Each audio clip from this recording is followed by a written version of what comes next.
반갑습니다. 인간심리의 발달, 오늘은 출생과 신생아기 부분입니다.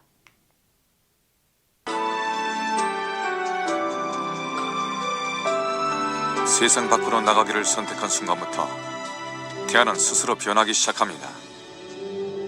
머리를 아래쪽 자궁문으로 향합니다.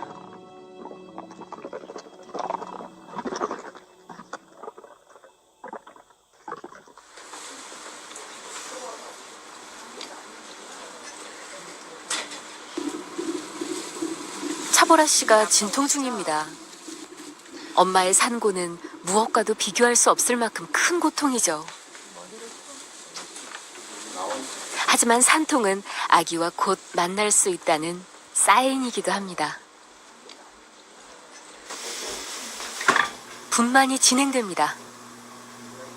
배를 좀 불려보세요. 배. 더우니까요.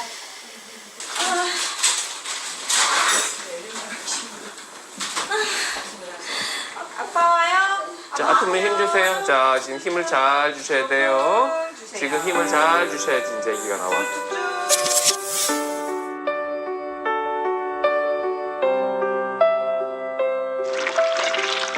아기의 진행에 맞춰 양수가 터집니다. 입 담을 걷어야 돼. 아니. 몸을 붙이면 안 되고 자기가 자기 배꼽 보면서 자기가 자기 배꼽 보면서 옳지 잡아다니면서 끙. 남편은 기도하는 마음으로 아내의 옆을 지킵니다. 꼭 들여 마시고. 그렇지, 잘 내려오네. 길게 옳지. 좀 길게 더, 옳지. 좀 더. 조금만 더 좀 줘봐요. 더. 좀 더. 예, 거의 다 내려왔어. 머리 이제 다 보인다. 다시 한번 하나, 둘, 셋 주세요. 끙.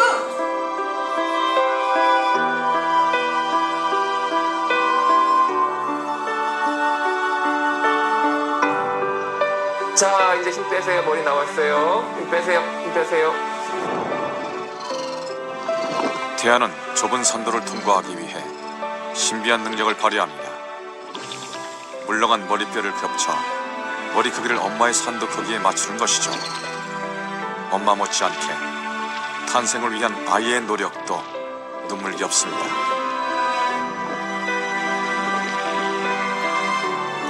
태아는 스스로 고개를 돌려 좁은 산도를 빠져나옵니다.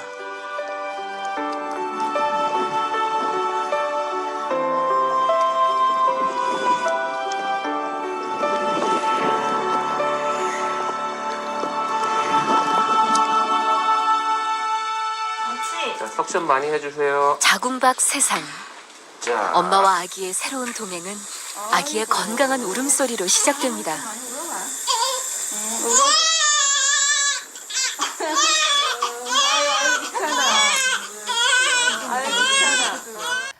출산과 관련된 동영상을 잠시 시청하셨는데요. 눈에 보이지 않을 정도로 조그만 생명이 오랜 기간 동안 엄마 뱃속에서 자라고 스스로 세상 밖으로 나오기 위해 도전하는 모습은 언제나 감동적입니다. 우리 모두 이러한 과정을 다 이겨내고 세상 밖으로 나왔고 지금도 열심히 세상을 살아가고 있죠. 이제 안전한 엄마 뱃속을 과감하게 탈출하고 새로운 세상에 도전하는 아기들의 성장 모험을 계속 한번 따라가 볼까요? 일반적으로 분만 예정일은 대체로 수정이 된 후 266일입니다.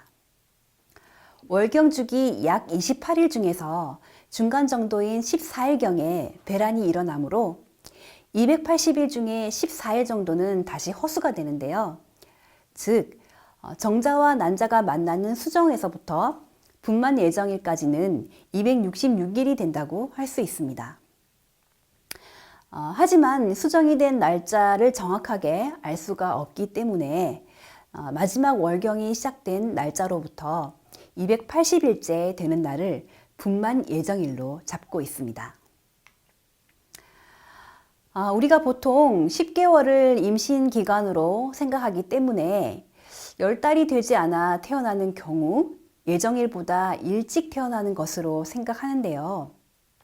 사실은 280일, 즉 40주가 분만 예정일이며 266일을 포함한 40주 전후 2주, 즉 38주 266일에서 42주 294일을 정상 범위로 보고 있습니다. 그래서 우리가 분만 예정일을 미리 계산해 볼 수 있는데요. 마지막 월경이 시작된 날, 즉 LMP, Last Menstruation Period에서 1년 빼기 3개월 더하기 7일을 계산하거나 더하기 9개월 더하기 7일 이렇게 계산할 수 있습니다. 두 가지 다 280일을 기준으로 하는 똑같은 방법인데요. LMP가 4월에서 12월 사이라면 1년 빼기 3개월 더하기 7일을 계산하고요. LMP가 1월에서 3월 사이라면 더하기 9개월 더하기 7일 이렇게 계산하면 됩니다.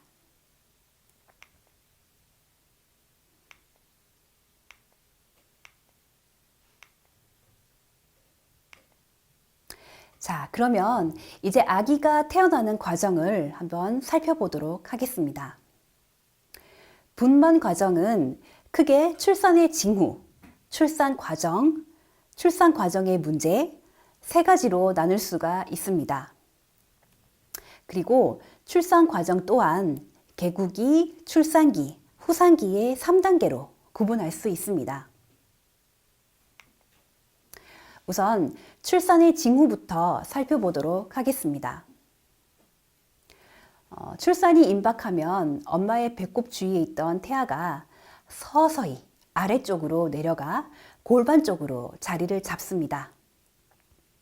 그러다 보니 육안으로 보아도 배가 아래로 축 처져 있고 태아가 움직임이 확실히 자궁 근처에서 느껴지며 태동이 줄어듭니다. 분만의 징후 가운데에서는 점액성 분비물인 이슬이 비치는 것이 있습니다. 이는 끈적이는 다갈색 점액성 분비물로 임신 동안 자궁 입구를 막고 있던 점액이 떨어져 나오는 것입니다.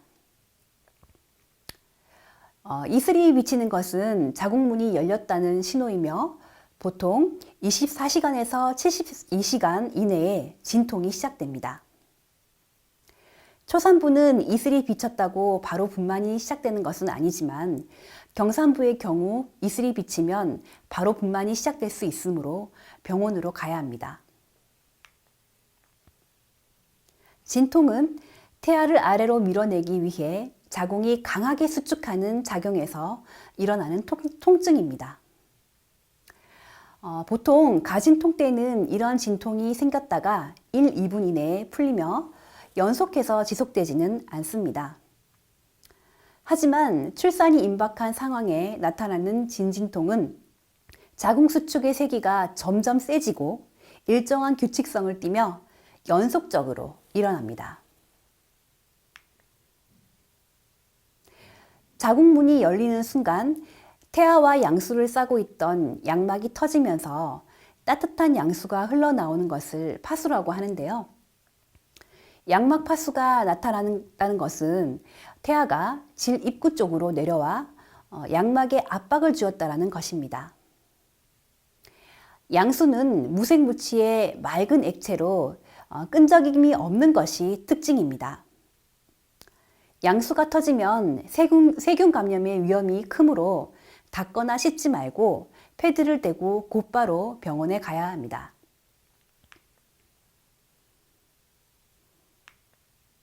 자, 그러면 이제 출산 과정을 상세하게 알아볼까요? 출산 과정의 첫 번째 단계는 개구기 또는 확장기입니다. 이 시기는 자궁 수축이 시작되어 자궁의 입구가 태아의 머리를 통과할 수 있는 정도인 10에서 12cm 정도에 열리는 시기입니다. 출산기는 자궁문이 열리는 정도에 따라 다시 준비기, 활동기, 이행기로 나뉘는데요. 준비기는 자궁문 3cm가 열리고 10분에서 20분 간격 25초에서 30초의 경미한 진통이 오는 시기입니다. 다음은 활동기로 자궁문이 8cm 정도 열리며 2분에서 5분 정도의 간격으로 30에서 40초 정도의 진통이 옵니다. 마지막으로 이행기는 자궁문이 10cm 이상 열리는 시기로 1, 2분 간격으로 45초에서 65초의 강한 진통이 옵니다. 보통 초산부는 12시간, 경산부는 6시간에서 7시간 정도 소요됩니다. 두 번째 단계로 출산기 혹은 배출기인데요. 자궁의 입구가 완전히 열리고 태아가 산도를 통해 모체 밖으로 나오는 시기입니다. 자궁이 열리면서 양막이 터지고 양수가 나오면서 강한 진통과 더불어 산모가 힘을 주면 아기의 머리가 밖에서 보일 만큼 내려오게 됩니다. 태아가 산도에 머무르는 시간이 길어질수록 산소 공급을 제대로 받지 못해서 질식되거나 뇌손상을 입을 수 있으므로 산모가 분만에 적극적으로 참여하여야 합니다. 출산기는 일반적으로 초산부인 경우 약 60분에서 90분, 경산부인 경우 약 30분 정도로 지속됩니다. 태아의 머리가 빠져나오고 나면 몸은 상대적으로 쉽게 나오며 태아가 완전히 모체에서 빠져나왔을 때 탯줄을 잘라줍니다.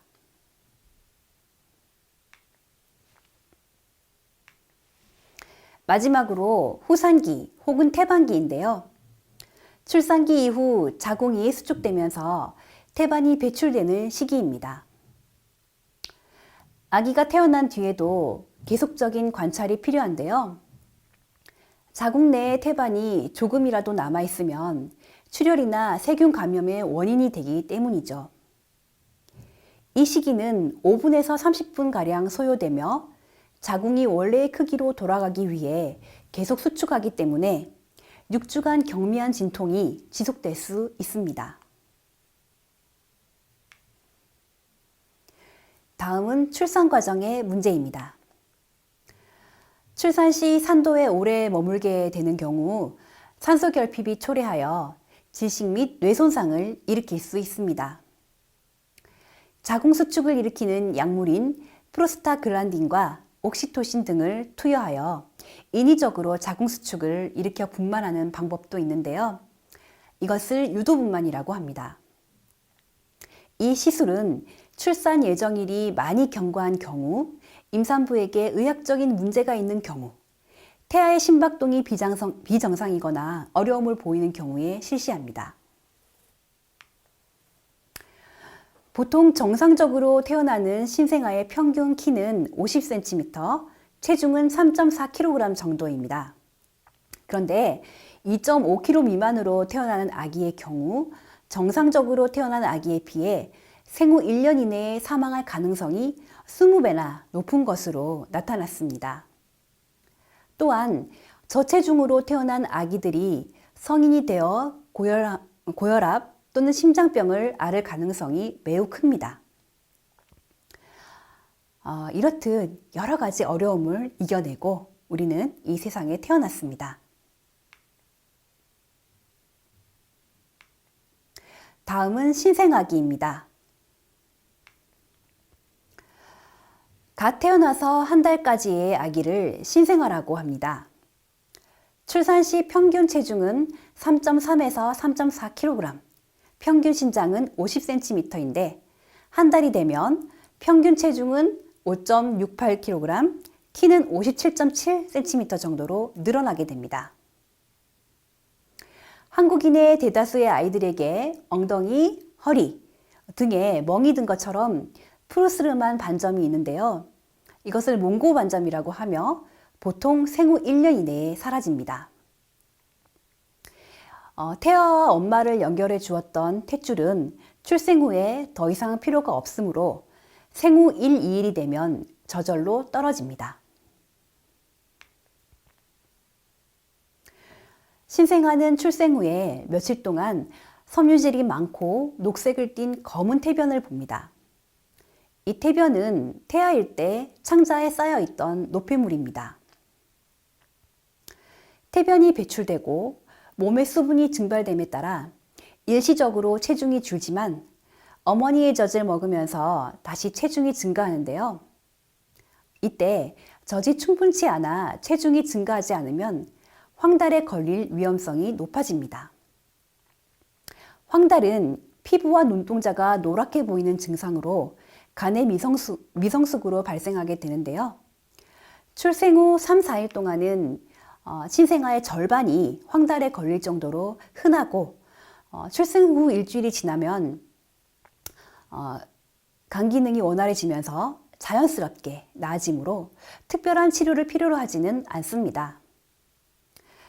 그러나 황달이 심하면 뇌 손상을 유발할 수 있으므로 배와 다리까지 노랗게 보이면 치료를 해야 됩니다. 신생아의 소화 능력은 성인에 비해 약한데요. 그 이유는 성인의 제2자형과 달리 I자 모양의 위 때문이며 위장과 식도 사이의 근육이 잘 조절되지 않기 때문입니다. 아기들에게 젖을 먹이고 트림을 시키는 이유가 바로 이 때문이죠. 그리고 신생아는 딸꾹질을 자주 하게 되는데요. 이것은 성숙하지 못한 횡격막이 갑자기 불규칙하게 수축하면서 일어나는 현상입니다. 신생아의 체온은 37에서 37.5도로 성인보다 조금 높습니다. 땀샘이 완전히 발달하지 않아 체온 조절 능력이 미흡하기 때문이죠. 또한 신생아는 하루의 대부분을 잠을 자면서 보내는데요. 하루 18시간 정도의 잠을 잡니다.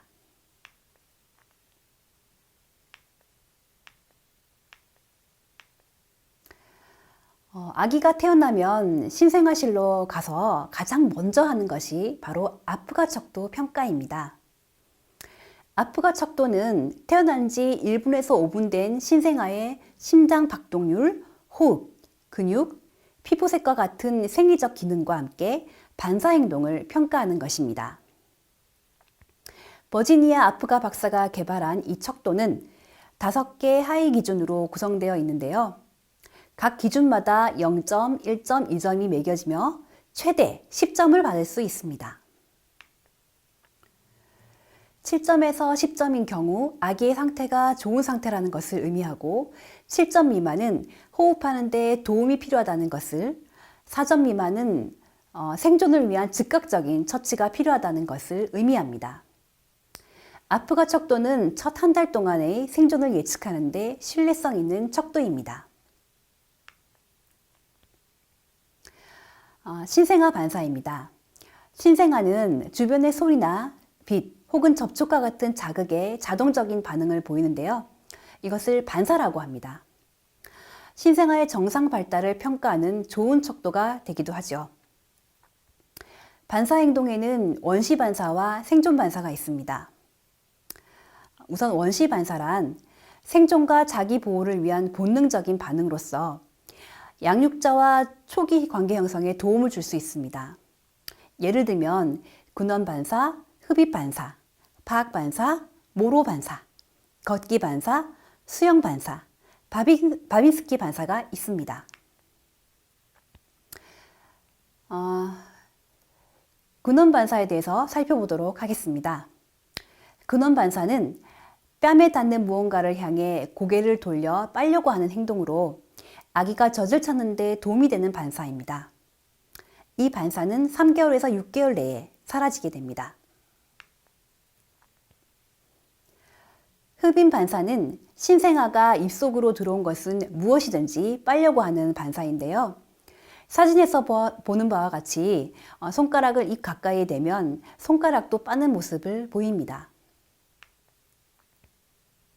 다음은 파악 반사입니다.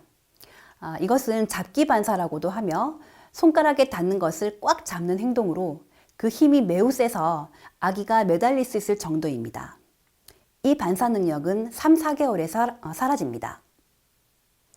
다음은 모로 반사입니다. 사진에서 보는 바와 같이 신생아는 큰 소리에 놀랐을 때나 몸에 접촉물이 닿았을 때 팔다리를 쭉 펼친 상태에서 무엇을 안으려는 듯한 모양을 하는데요. 이것을 모로 반사라고 합니다. 다음은 바빈스키 반사입니다. 신생아의 발가락을 간지르면 발가락을 부채 모양으로 쫙 펼치는 것인데요. 이것을 바빈스키 반사라고 합니다. 이 반사 행동은 8개월에서 12개월에 사라집니다. 다음은 걷기 반사입니다. 걷기 반사는 신생아를 똑바로 세워서 발을 평평한 바닥에 닿게 하면 자연스럽게 걷기 동작을 하면서 앞으로 걸어 나가려고 하는 것입니다. 이 반사 능력은 2개월경에 사라집니다. 수영 반사는 신생아가 물속에서 헤엄을 치는 행동으로 이때 아기의 폐는 자동으로 닫힙니다. 이 반사 능력은 4개월에서 6개월경에 사라집니다. 그 다음은 생존 반사인데요. 생존 반사는 인간의 생존을 높이기 위한 반사로서 평생 유지하는 반사입니다. 예를 들면 눈 깜빡임, 하품, 기침, 재채기, 토하기, 어두운 곳에서 동공 확장 등이 있습니다. 다음은 동영상을 통해 신생아의 반사를 확인해 보시죠.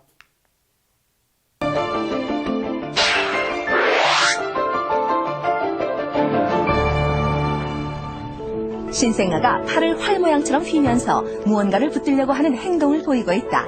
바로 모로 반사다. 모로 반사는 아기가 떨어질 때 위험에서 자신을 보호하려는 생존 능력 중 하나다. 이러한 능력은 임신 36주 된 미숙아에게서도 확인됐다. 결국 태에서도 이런 능력이 있으며 그 능력은 출생 후 꽃을 피우게 되는 것이다.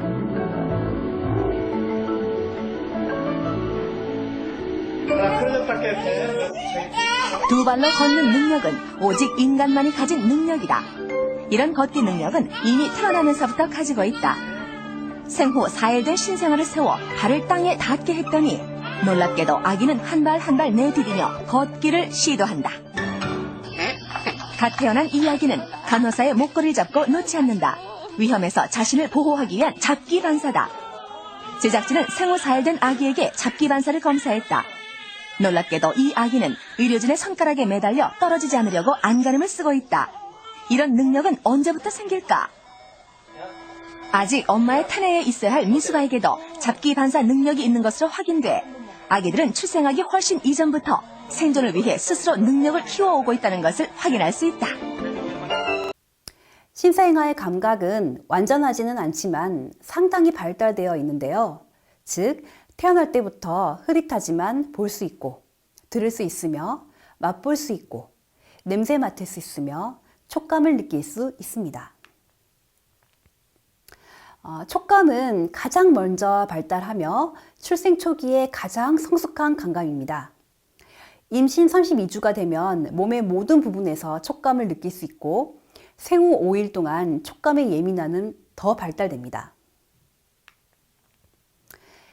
이러한 촉감을 이용한 미숙아 치료 방법이 바로 캥거루 케어입니다. 1978년 콜롬비아의 신생아학과 교수인 사나브리아가 소개한 방법으로서 그 당시 콜롬비아의 인큐베이터와 간호사의 부족을 대체하기 위해서 미숙아 어머니를 가슴에 눕혀 서로 피부를 맞대고 필요시 모유 수유를 하게 하였는데요. 미숙아와 저체중아가 생존율이 높아졌고 기도질환 및 병원 감염 위험이 낮아졌습니다. 또한 신생아는 임신 3개월이 지나면 통증을 느낀다고 합니다. 후각 또한 출생 초기부터 상당히 발달되어 있어 어머니의 젖냄새와 다른 여성의 젖냄새를 구분할 수 있으며 어머니의 젖냄새를 더 선호합니다.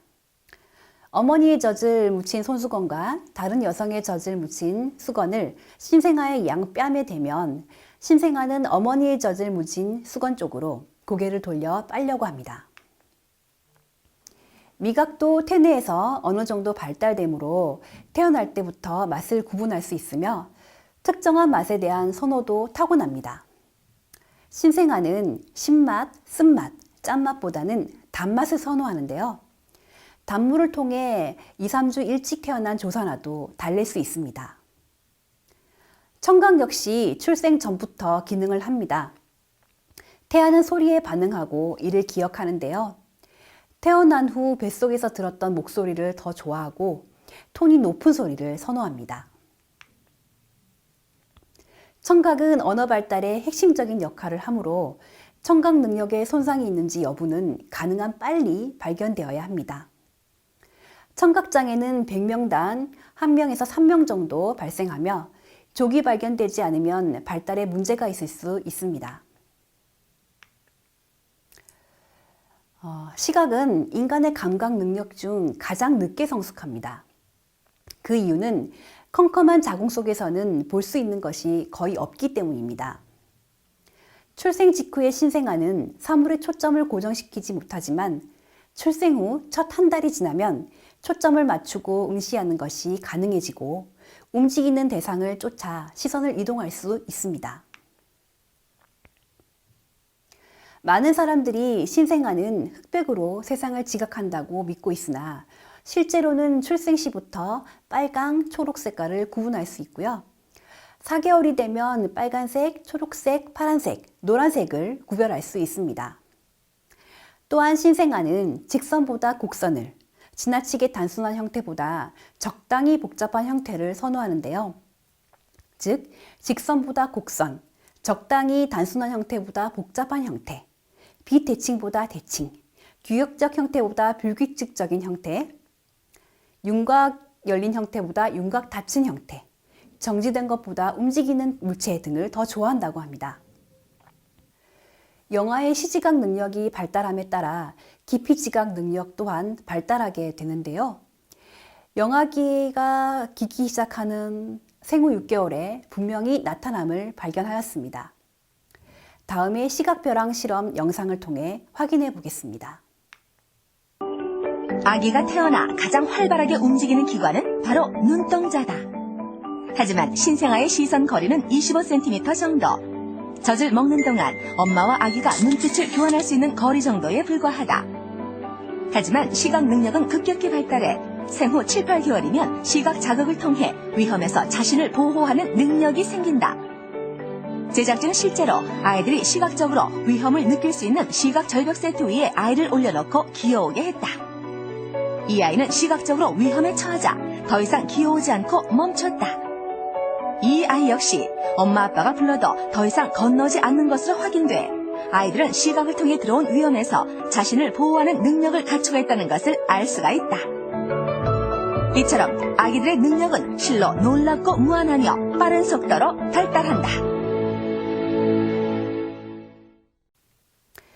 다음은 신생아의 학습 능력입니다. 신생아는 이미 많은 능력을 가지고 태어납니다. 앞에서 살펴본 그 감각 능력과 생존 본능을 토대로 신생아는 학습을 할 수가 있습니다. 첫 번째로는 습관화입니다. 이것은 학습의 가장 단순한 형태로서 특정 자극 또는 대상에 친숙해져 더 이상 관심이나 흥미를 보이지 않는 것을 말합니다. 27주에서 36주 된 태아도 습관화가 가능하다고 하죠. 신생아는 다른 사람의 행동도 모방할 수 있는데요. 성인이 혀를 내밀면 신생아도 따라 내밀고, 입을 벌리면 신생아도 따라 벌리며, 입술을 내밀면 따라 내밀 수 있습니다. 이러한 모방은 잠시 후 성인이 더 이상 표정을 짓지 않을 때에도 유지되는 것으로 보아 자발적인 모방으로 볼 수 있습니다. 2, 3주 된 신생아도 이 모방이 가능합니다. 신생아는 고전적 조건화도 될 수 있습니다. 생후 2, 3일 된 신생아도 가능한데요. 특정 소리와 젖꼭지를 함께 제시하였을 때 이런 조건화를 여러 번 경험한 후 신생아는 특정 소리를 듣자마자 빨기 시작하였습니다. 즉, 특정 소리의 행동이 학습된 것이죠. 신생아는 조작적 조건화도 될 수 있습니다. 2일 된 신생아에게 오른쪽으로 머리를 돌리면 우유로 강화를 하였는데요. 200회 시도 후에 머리를 돌리는 행동을 학습하였습니다. 이러한 학습 능력은 미소나 옹알거림과 같은 사회적 제스처를 보이거나 양육자의 행동을 그대로 따라함으로써 양육자와 주위의 애정을 이끌어내는 생존력을 높일 수 있게 합니다. 다음은 신생아기의 중요 쟁점입니다. 수유에 관한 내용인데요. 모유와 분유 중 아기에게 무엇을 먹여야 할까요? 당연히 모유일 것입니다. 모든 분유가 지향하는 바는 모유에 가깝게 제조하는 것입니다. 그래서 분유 광고를 보면 모유에 가깝게 만들었음을 강조하며 모유가 아기에게 좋은 식품이라는 문구가 있습니다. 그러면 모유가 아기에게 좋은 이유는 무엇일까요? 모유의 장점에 대해서 알아보겠습니다. 신생아에게 좋은 점입니다. 면역 성분이 풍부하고 영양학적으로 우수하고 균형적입니다. 모유를 보면 적절한 양의 단백질과 무기질이 함유되어 있고 카제인보다는 락트알부민을 더 많이 함유하고 있어 소화가 잘 됩니다. 그리고 락토스를 더 많이 함유하고 있고 지방과 칼슘의 흡수를 증진시키는 불포화 지방산을 많이 함유하고 있습니다. 철분과 아연의 양은 적으나 잘 흡수되며 칼슘, 배설을 예방할 수 있는 적절한 무기질을 가지고 있습니다. 또한 성장과 분화를 가져오는 성장 촉진제를 포함하고 있고요. 경제적이고 쉽게 먹일 수 있고 위생적입니다. 그리고 수유 동안 모자 간의 심리적 결속을 촉진시킵니다. 이 모유는 산모에게도 좋은 점이 있는데요. 모유 수유를 하는 경우에 모유 수유를 하지 않는 산모보다 산후 회복이 매우 빠르다고 합니다. 그리고 산후 출혈을 예방할 수 있고요.